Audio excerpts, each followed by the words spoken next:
आज का मेरा टॉपिक है भारत की राजनीति और मुसलमान। भारत की राजनीति में मुसलमानों का कितना बड़ा योगदान है, भारत की राजनीति में मुसलमान क्या कुछ कर सकते हैं, यह बात मुसलमान खुद भी नहीं जानते। मुसलमान कितना बड़ा एक्स फैक्टर हैं भारत के अंदर किसी भी चुनाव में, चाहे फिर वो ग्राम पंचायत का चुनाव हो, विधानसभा का चुनाव हो या फिर लोकसभा का चुनाव, मुसलमान हमेशा एक्स फैक्टर रहा है। लेकिन मुसलमानों को इस बात का एहसास ही नहीं है। हर चुनाव में बहुत सारी ऐसी सीट्स होती हैं जो अकेले मुस्लिम वोटर अपने दम पर जिता सकते हैं और किसी भी नेता को हरा सकते हैं, लेकिन मुसलमान बट जाते हैं। हर एक पार्टी बीजेपी को छोड़कर खुलकर मुसलमानों का वोट पाने की कोशिश करती है। हालांकि बीजेपी को भी ऐसा लगता है कि अगर मुस्लिम बीजेपी के साथ आ जाएं तो इन पार्टियों के पास कुछ बचेगा नहीं, लेकिन बीजेपी खुलकर मुसलमानों का वोट नहीं मांगती है, लेकिन दूसरी पार्टियां जो हैं वो खुलकर मुसलमानों का वोट मांगती भी हैं और जो कुछ इनको सीटें मिलती हैं वो कहीं ना कहीं मुस्लिम वोटर्स के दम पर ही अब मिल रही हैं देश के अंदर। आज की मेरी ये वीडियो कुछ मुसलमानों को बहुत ज्यादा कड़वी लगने वाली है, कोई बात नहीं, बुरा लगे मानते रहना, लेकिन मेरा काम सच्चाई बताना है। ना मैं भैया जी की चाटुकारिता करता हूं, ना मैं मियां भाई के सपोर्ट में हूं। मेरा काम हर एक उस सच्चाई से आप लोगों को रूबरू कराना है जो सच्चाई शायद एक आम मुसलमान तक, आम इंसान तक नहीं पहुंच पाती। दोस्तों, असदुद्दीन ओवैसी को आप सभी लोग जानते हैं। असदुद्दीन ओवैसी की एक वीडियो सोशल मीडिया पर बहुत ज्यादा वायरल हुई थी। उन्होंने मदीना शरीफ के अंदर खड़े होकर एक बात कही थी कि कुछ लोग मुझे कहते हैं कि मैं बीजेपी का एजेंट हूं।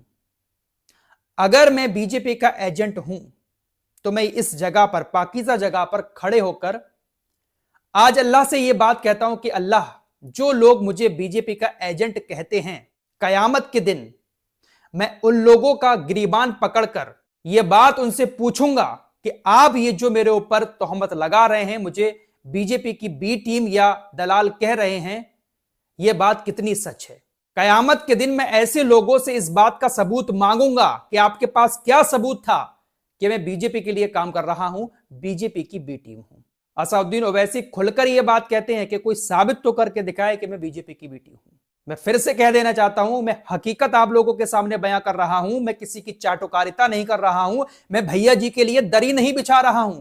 मुसलमानों, आज की हकीकत यह भी है कि देश के अंदर मुसलमानों को लेकर कोई भी मुद्दा उठता है, कोई भी कानून पास होता है जो लगता है मुसलमानों को कि हमारे खिलाफ है, तो सबसे पहली आवाज उठाने वाला कोई शख्स है तो वो असदुद्दीन ओवैसी है। असदुद्दीन ओवैसी की वजह से ही मुसलमानों को मालूम पड़ता है कि आज विधानसभा में या लोकसभा में कौन सा बिल पास हुआ है। हाल ही में कुछ ऐसे बिल आए जो मुसलमानों को लगा कि हमारे खिलाफ हैं, तो उन सारी चीजों की जानकारी मुसलमानों तक सबसे पहले किसने पहुंचाई? असदुद्दीन ओवैसी ने। कोई भी आपका नेता, चाहे भैया जी हो, चाहे जो आने वाले पीएम हैं देश के, जो अपने आप को बनना चाहते हैं, चाहे वो वाले भैया जी हो, कोई भी नेता हो मुसलमानों जिसके लिए आप दरी बिछाते हो, आप बताइएगा कि किसी भी नेता ने आपके लिए आवाज उठाई। आपके खिलाफ कोई फैसला लिया जा रहा है तो सबसे पहले आप तक जो बात पहुंचती है वो यही शख्स पहुंचाता है। बाकी आपके भैया जी हुए, आपकी बहन जी हुई या जो भी हुए जिसके आप सपोर्टर हैं, सब खामोश रहते हैं। उन्हें तो बस आपका वोट पाना है। मैं फिर से कह देना चाहता हूं, आप उनको सपोर्ट करते हैं, करते रहिए। असदुद्दीन ओवैसी को वोट मत करिए। मैं नहीं कह रहा हूं कि आप उनको वोट करें, लेकिन मैं जो हकीकत है वो तो बयां करूंगा यार। कहां तक हम सिर्फ चमचे बने रहेंगे? कहां तक सिर्फ मुसलमान इस्तेमाल किया जाता रहेगा? कहां तक मुसलमान सिर्फ भैया जी और बहन जी जैसे लोगों को वोट देकर उनको अपना नेता बनाता रहेगा? आइए अब हकीकत की तरफ आते हैं। दोस्तों, असदुद्दीन ओवैसी बिहार के अंदर पहुंचे। गठबंधन जो हुआ था, बिहार के गठबंधन में उन्होंने शामिल होने का इरादा किया, लेकिन जो महागठबंधन के बड़े बड़े भैया जी बहन जी जैसे लोग हैं, उन्होंने उनको किनारे कर दिया। कहा नहीं भैया, हम आपको जगह नहीं देंगे। असदुद्दीन ओवैसी की पार्टी ने वहां पर अच्छा काम किया और मुस्लिम इलाकों में अच्छी खासी सीटें निकाल ली। फिर आरोप लगने लगे कि भाई इन्होंने बीजेपी को सपोर्ट कर दिया। अब बात आती है उत्तर प्रदेश की। वैसे अभी बीच में अभी बीएमसी का जो चुनाव हुआ है मुंबई के अंदर, वहां पर भी भाई साहब अच्छा प्रदर्शन किया है असदुद्दीन ओवैसी ने। वहां पर भी मुसलमान अब तक उद्धव ठाकरे की शिवसेना को वोट दिया करते थे, समाजवादी पार्टी को वोट दिया करते थे, लेकिन इस बार मुसलमानों ने इकट्ठा होकर 8 सीटों पर असदुद्दीन ओवैसी को जीत दिला दी। अब चुनाव आ रहा है 2027 का विधानसभा का उत्तर प्रदेश के अंदर। अब ऐसे में अभी जो हाल ही में चुनाव हुए हैं जिसमें असदुद्दीन ओवैसी को अच्छे रिजल्ट मिले हैं, उन रिजल्ट्स को देखते हुए उत्तर प्रदेश की राजनीति में भी हलचल मची हुई है। और यकीन के साथ कह सकता हूं, आज इस वीडियो को मेरी सेव कर लेना, उत्तर प्रदेश के अंदर असदुद्दीन ओवैसी को इस बार पिछले सभी चुनावों से डबल ट्रिपल सीट मिलने वाली है। यह आज की हकीकत है, क्योंकि मुसलमान इतना कंफ्यूज हो चुका है कि हम वोट दे किसे, कौन हमारे हक में आवाज उठाने वाला है।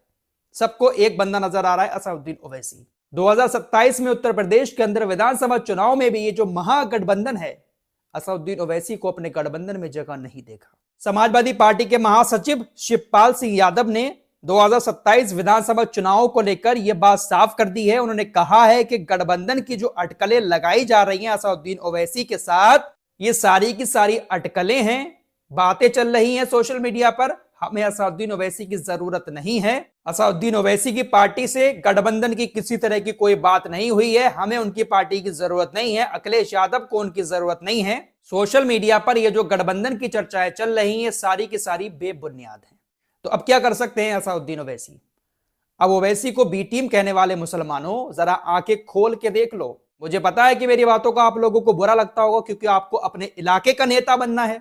बिना मुसलमानों का वोट पाए आप अपने इलाके का नेता बन नहीं पाएंगे। आपको तो किसी भी पार्टी से टिकट मिल जाएगा, आप खड़े होकर नेता बन जाएंगे अपने। वहीं असदुद्दीन ओवैसी अपनी पार्टी से किसी मुस्लिम कैंडिडेट को खड़ा करके जीत हासिल करेंगे या वोट लेंगे, तो आप उनको बीजेपी की बी टीम बता देंगे। यही चल रहा है आजकल। और जो सोशल मीडिया पर पत्रकार हैं, वो भी खुलकर असदुद्दीन ओवैसी की बुराई करते हैं। कुछ ही 2-4 गिने चुने पत्रकार हैं जो शायद ओवैसी की सपोर्ट में हो, वरना सारे के सारे जो बीजेपी के खिलाफ बात करते हैं, वो सभी इन्हीं के गुणगान करते हैं। ये जो महागठबंधन हो रहा है पिछले कई सालों से, आखिर ये लोग ओवैसी को अपने गठबंधन में शामिल क्यों नहीं करते हैं? छोटी छोटी पार्टियों को शामिल कर लेते हैं, जिनके नेताओं को कोई जानता भी नहीं है, लेकिन असदुद्दीन ओवैसी को शामिल नहीं करते हैं। उत्तर प्रदेश के उप मुख्यमंत्री ब्रजेश पाठक ने समाजवादी पार्टी पर तीखा हमला करते हुए कहा, समाजवादी पार्टी जो अस्तित्व में है, समाजवादी पार्टी जो दिखती है, वो सिर्फ अल्पसंख्यक वोटों की वजह से दिखती है। समाजवादी पार्टी सिर्फ अल्पसंख्यक वोटों पर टिकी हुई है। अगर मुस्लिम समुदाय उनका साथ छोड़ दे तो अखिलेश यादव की पार्टी ग्राम प्रधानी का चुनाव जीतने की स्थिति में भी नहीं रहेगी। और यह जमीनी हकीकत है दोस्तों।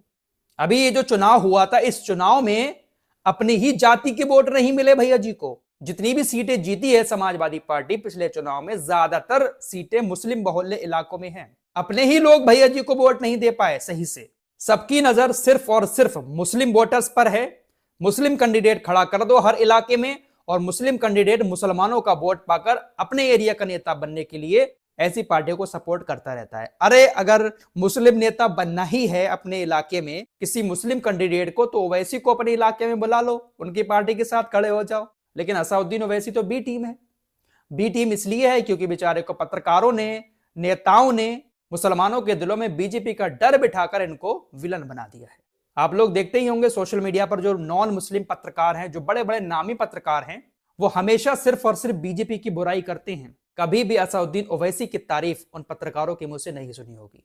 समाजवादी पार्टी के सांसद रमाशंकर राजभर ने असदुद्दीन ओवैसी की पार्टी को लेकर बड़ा बयान देते हुए दावा किया है कि यूपी विधानसभा चुनाव में अगर वो साथ आते हैं तो उनका स्वागत है। पार्टी के नेता अलग बयान दे रहे हैं, जो बड़े नेता हैं वो अलग बयान देते हैं। सांसद साहब कह रहे हैं कि स्वागत है ओवैसी का अगर 2027 में हमारे साथ आते हैं। अब इनके इस बयान पर पलटवार करते हुए जो एमआईएम के नेता हैं असीम बकार, उन्होंने कहा, समाजवादी पार्टी के सांसद का यह दावा पूरी तरह से भ्रामक और गुमराह करने वाला है। वो मीडिया पर स्वागत करते हैं और जब घर जाओ तो हमारे मुंह पर अपना दरवाजा बंद करके हमें जलील करते हैं। ओवैसी के नेता ने साफ कह दिया कि समाजवादी पार्टी के सांसद की बात में दम है और वो सच बोल रहे हैं, तो अपने बॉस अखिलेश यादव जी से कहें कि वो हमको दावतनामा भेजें, जिसके बाद आगे की बात की जाएगी।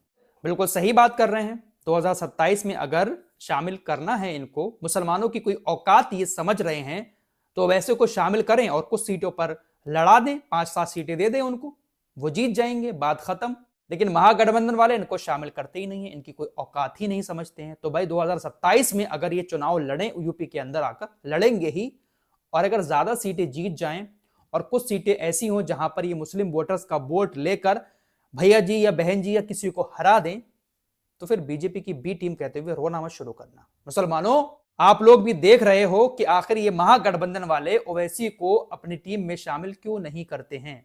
जब वो बी टीम है तो बी टीम को अपने साथ कर लो, आपका काम बन जाएगा। मेरे इस वीडियो को देखने के बाद कुछ लोगों को बहुत ज्यादा बुरा लगा होगा, कोई बात नहीं, बुरा मानते रहिए, लेकिन मैं ऐसी हकीकत बयां करता रहूंगा। इस रिपोर्ट में इतना ही, कुछ और खबरों के साथ फिर हाजिर होऊंगा। अपना ख्याल रखिएगा। अल्लाह हाफिज।